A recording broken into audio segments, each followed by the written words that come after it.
सभी विद्यार्थियों को नमस्कार।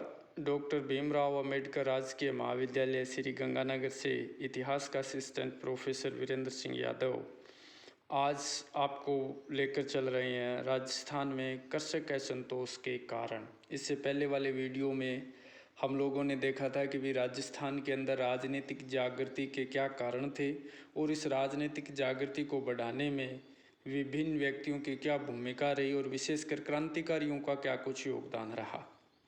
इस वीडियो के अंदर हम देखेंगे कि राजस्थान के कई जगहों पर बड़े स्तर पर किसानों के द्वारा आंदोलन किए गए। तो वो आंदोलन कौन से थे, उनके क्या प्रभाव पड़े या क्या परिणाम निकले, इनको हम बाद में पढ़ेंगे। इससे पहले हम देखें कि भी राजस्थान में ये जो किसान आंदोलन हुए उसके पीछे कारण क्या थे या उसकी मूल जड़ें क्या थी। तो सबसे पहला कारण की अगर हम बात करें तो वो है शासक वर्ग का बहुत ही विलासीपूर्ण जीवन है। जो शासक वर्ग के लोग थे, जो सामंत थे या जो जागीरदार थे, उनके द्वारा बहुत ही विलासीपूर्ण और भोग विलास से परिपूर्ण जीवन व्यतीत किया जा रहा था। 19वीं सदी के अंत तक आपसी और बाह्य युद्धों का खतरा एक तरह से पूरी तरह से समाप्त हो चुका था, क्योंकि शासकों के द्वारा अंग्रेजों के साथ संधियां कर ली गई। जब शासकों के द्वारा संधियां हो गई तो शासक पूर्ण रूप से अपने क्षेत्र के अंदर बाहरी आक्रमणों के प्रति महफूज हो गए और उनका पूरा जो अब ध्यान है वो अपने भोग विलास और विलासीपूर्ण जीवन के ऊपर ही ज़्यादा ध्यान दिया जाने लगा।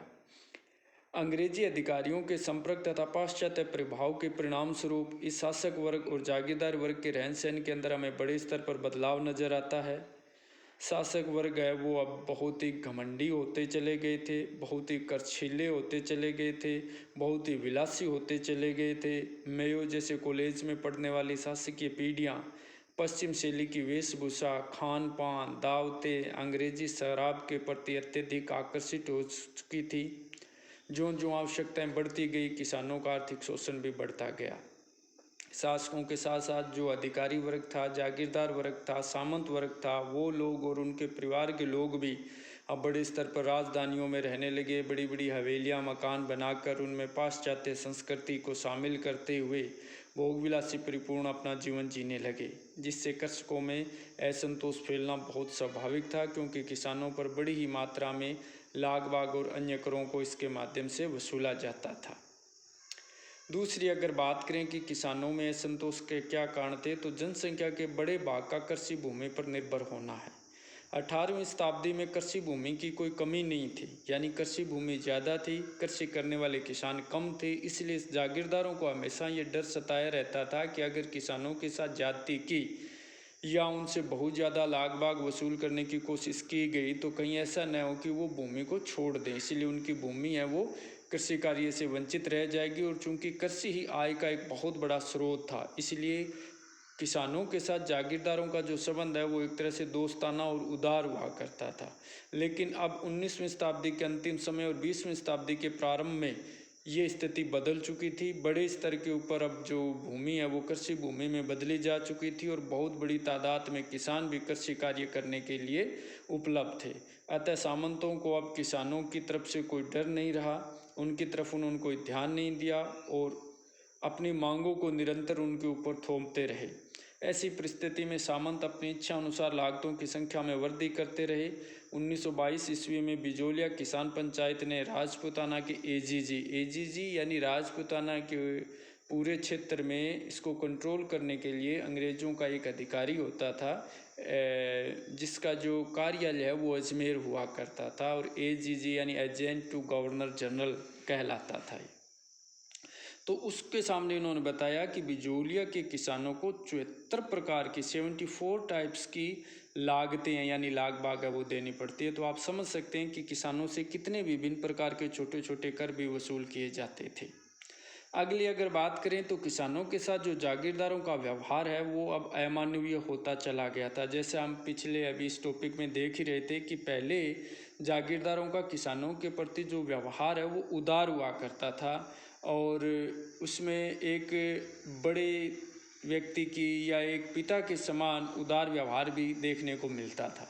लेकिन अब परिस्थितियां बदल चुकी थी। अब जो जागीरदार आ रहे थे वो पाश्चात्य संस्कृति से या पश्चिमी शिक्षा लिए हुए थे, किसानों की भी अपनी बहुत सारी मजबूरियां थी, बहुत बड़ी तादाद में किसान थे, तो अब उनके साथ उनका व्यवहार है वो अमानवीय होता चला गया। बड़ी बार जब ये किसान अपने कर नहीं चुका पाते तो इनकी पिटाई करना, इनके सामान को बाहर फेंक देना, घर से बाहर निकाल देना आम बातें हो चुकी थी। जैसा कि बीकानेर राज्य के पुग्गल क्षेत्र के किसानों ने बताया कि 1948 ईस्वी में वहाँ के दीवान से शिकायत की थी कि वहाँ का पट्टेदार किसानों की बहू बेटियों को बलपूर्वक उठा ले जाता है और उन्हें वासना का शिकार बनाता है।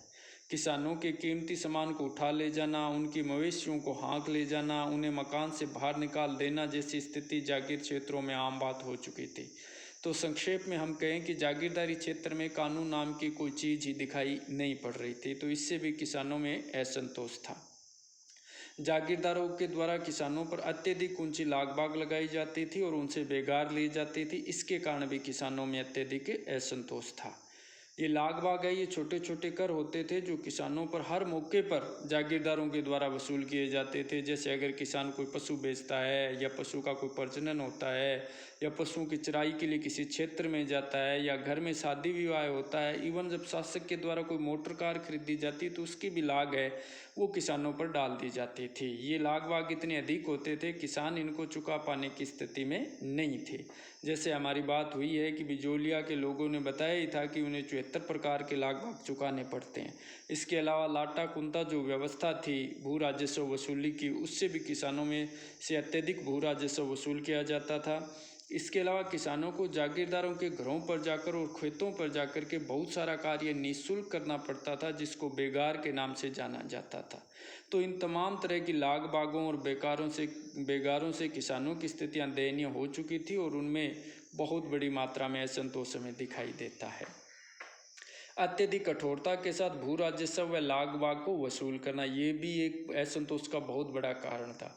किसान ये समझते थे कि भी वो लाग बाग या भू राजस्व चुकाने की स्थिति में नहीं है। उसका एक कारण तो ये था कि ये लाग बाग और भू राजस्व बहुत ज़्यादा थे। दूसरा, किसानों को ये भी था कि अगर वो किसी विशेष स्थिति के कारण लाग बाग नहीं चुका पा रहे हैं तो जागीरदारों को उनके प्रति उदार व्यवहार करना चाहिए, एक पितृत्व व्यवहार उनके साथ करना चाहिए। लेकिन अब जो जागीरदार आ रहे थे वो ऐसी पीढ़ी के थे जिनको पितरात्मक स्वभाव का मालूम ही नहीं था, तो वो किसानों के साथ बड़े ही कठोरता के साथ व्यवहार करते थे। एक मालिक का अपने नौकरों के प्रति बहुत ही बुरा बर्ताव करने वाली जो स्थिति होती है वैसी स्थिति किसानों के साथ इन जागीरदारों के द्वारा की जाती थी। जैसे लाग बाग नहीं चुकाया जा रहा है तो उनका घर खाली करवा देना है, उनके पशुओं को बिकवा देना है, उन्हें गांव से बेदखल कर देना है, उनका हुक्का पानी बंद कर देना है। इस तरह की तमाम जो अमानवीय तरीके थे उन अमानवीय तरीकों के द्वारा किसानों को प्रताड़ित करने का कार्य जागीरदारों के द्वारा किया जाता था, जिसके कारण किसानों में असंतोष नजर आता है। इसके अलावा बात करें तो किसानों को उनकी पैतृक भूमि से भी इन जागीरदारों के द्वारा वंचित कर दिया जाता था। उसके कारण भी किसानों में बड़े स्तर पर असंतोष था। चूँकि पैतृक भूमि को किसान अपना जन्मसिद्ध अधिकार मानते थे और उसे किसी भी स्थिति में छोड़ने को तैयार नहीं थे। लेकिन जब किसी कारण से कर नहीं चुका पाते तो इन जागीरदारों के द्वारा उन्हें जबरदस्ती उनकी पैतृक भूमि से वंचित कराने का प्रयास किया जाता था। इससे उनके मन में अत्यधिक रोष था, एक अत्यधिक पीड़ा थी, वेदना थी इन जागीरदारों के प्रति, और वो चाहते थे कि कोई ऐसी व्यवस्था बने, ऐसे किसान इकट्ठे हो, एक आंदोलन करें ताकि उनको अपनी पैतृक भूमि से वंचित नहीं किया जाए। इसके अलावा हम अगले कारण की बात करें तो किसानों में असंतोष और किसान आंदोलन का एक कारण ये भी था कि किसानों को कुशल नेतृत्व मिलने लग गया था। क्योंकि बहुत सारे किसानों के हालात दयनीय बने हुए थे, जागीरदारों के द्वारा उन पर तरह तरह के जुल्म ढाए जा रहे थे और उनके हालात बहुत ही ज़्यादा खराब हो चुके थे। ऐसी स्थिति में किसानों में जागीरदारों के प्रति बड़ा ही गुस्सा भरा हुआ था। सौभाग्य से किसानों को अपने आंदोलन को आगे बढ़ाने में ऐसे लोगों का नेतृत्व मिला जिन्होंने बड़े ईमानदारी के साथ, शिद्दत के साथ, लगन और मेहनत के साथ और कुशल प्रबंधन के साथ इन आंदोलनों को आगे बढ़ाया। अगर इनकी बात करें हम, इन आंदोलनों में किन के द्वारा महत्वपूर्ण भूमिका निभाई गई तो उसमें आप देखेंगे विजय सिंह पथिक है, रामनारायण चौधरी है, हरि भाई किंकर है, गोकुल भाई भट्ट है, माणिक्य लाल वर्मा है, जमन लाल बजाज है, हीरालाल शास्त्री है, कुंभाराम आर्य है। इन कुशल वक्ताओं और योग्य नेतृत्वकर्ताओं के द्वारा किसान आंदोलनों को बड़े ही प्रभावी ढंग से संचालित किया गया। अगर इतना कुशल नेतृत्व इन किसानों को नहीं मिला होता तो शायद किसान आंदोलन उतने प्रभावी ढंग से संचालित नहीं हो पाते। तो इन तमाम कारणों की वजह से किसानों में असंतोष था और इन असंतोषों को इन्होंने राजस्थान के विभिन्न क्षेत्रों में घटित होने वाले आंदोलनों के माध्यम से अभिव्यक्ति प्रदान की। तो ये उनके आंदोलन कौन कौन से थे, इसके बारे में हम अगले वीडियो में देखेंगे। उम्मीद है आपको ये वीडियो पसंद आएगा। आए तो ज़रूर इसको लाइक करें, सब्सक्राइब करें, अपने दोस्तों के बीच में शेयर करें। Thank you. जय हिंद,